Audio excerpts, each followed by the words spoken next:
Welcome to మలిన్ kitchen. ఈ రోజు అయితే మనం పోహాతో పాలకూర వేసి అలాగే శనగలు వేసి పల్లీలు వేసి పెసలు వేసి మనం చేసుకున్నాం. హెల్దీ దండి. స్నాక్ కూడా మనం స్నాక్ తినొచ్చండి, లేకుంటే బ్రేక్ఫాస్ట్ అయినా తినొచ్చు. అంతా బాగుంటుందండి. మీరు తప్పకుండా ట్రై చేయండి. ఈ పాలక్ పోహా అయితే బాగుంటుంది.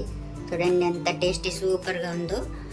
ఈ రెసిపీ నచ్చితే లైక్, షేర్, కామెంట్, సబ్స్క్రైబ్ చేయండి. మర్చిపోకండి మీ ఫ్రెండ్స్కి షేర్ చేయండి. వీడియో చూడాలంటే నోటిఫికేషన్ ఆన్ చేసుకోండి. వీడియో అయితే పూర్తిగా చూడండి. వీడియోలో ఎలా చేసామో అలాగే చేయండి. అద్దరిపోతుందండి పోహా రెసిపీ అయితే. బాగా చూడండి. ఈ వీడియోకి టార్గెట్ 50 లైక్స్ అండి. తప్పకుండా లైక్ చేసి ఫుల్ వీడియో చూసేయండి. బాగా చూసేయండి. Thank you. స్టవ్ వెలిగించి మనం ప్యాన్ పెట్టుకోవాలండి. పెట్టుకున్న తర్వాత ఒక చెంచా అయితే నూనె వేసుకోవాలి. మనం నూనె ఎడికిన తర్వాత మనం ఒక చిన్న ఉల్లిపాయ కట్ చేసుకొని వేసుకోవాలి. ఇందులో ఒక పచ్చిమిర్చి కట్ చేసుకొని వేసుకోవాలి. అలాగే మనం ఒక చెంచా పల్లీలు వేసుకోవాలి. వేసుకొని వేయించుకోవాలి. ఇలాగే ఒక గిన్నె పాలకూర నేను కట్ చేసుకున్నానండి. శుభ్రంగా కడిగి ఆకులు కట్ చేసుకోవాలి. ఈ గిన్నెతో తీసుకున్న ఇది ఇందులో వేసుకోవాలి. వేసుకొని ఇది కూడా వేయించుకోవాలి. అదే గిన్నెతో మనం అరకప్పు శనగలండి, ఉడికించిన శనగలు తీసుకున్నాను. ఈ శనగల్ని మనం ఇలాగ వేసుకోవాలి. ఇందులో వేసుకొని ఒకసారి ఇలాగ వేయించుకోవాలి. అలాగే మనం పెసలండి మనం నానబెడతాం కదండి. ఒక నైట్ నానబెట్టాను. ఇలాగైతే అయినాయి. ఇవి కూడా మనం అరకప్పు వేసుకోవాలి. ఇందులో వేసుకొని వేయించుకుందాం బాగా.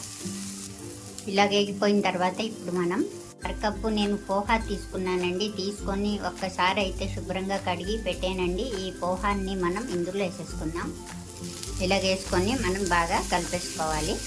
మనం అటుకులు కూడా అంటామండి, పోహా కూడా అంటారు. ఇలాగ వేగుతూ ఉంటాయండి. మనం ఇప్పుడు వేసుకుందాం. తగినంత సాల్ట్ వేసుకోవాలండి. అలాగే ఒక చిటికెడు పసుపు వేసుకోవాలి. వేసుకొని బాగా ఇలా కలిపేసుకోవాలి. అలాగే కొత్తిమీర వేసుకోవాలి. వేసుకొని ఒక్క నిమిషం మనం బాగా కలిపేసుకుందాం. ఇలా కలుపుకున్నాం కదండి. ఇప్పుడైతే మనకు సరిపోయిందండి. ఇప్పుడు స్టవ్ ఆఫ్ చేసేసుకుందాం. కొంచెంసేపు అయిన తర్వాత నిమ్మరసం వేసుకుందామండి. మనం పులుపు ఎంత తింటామో అంత వేసుకోవచ్చు. లైట్గా వేసుకుంటే బాగుంటుంది. నేను వేసుకున్నానండి. ఇది కూడా మనం బాగా కలిపేసుకున్నామండి. ఇప్పుడైతే మనం ఒక గిన్నెలో తీసేసుకుందాం. ఇలా గిన్నెలో వేసుకున్న తర్వాత పైనుంచి మనం కొత్తిమీర వేసేసుకుందాం. ఇలా వేసేసుకోవాలి. అంతే అండి. ఎంతో హెల్దీ అయిన పోహా అయితే రెడీ అయిపోయింది. రెసిపీ నచ్చితే లైక్ చేయండి.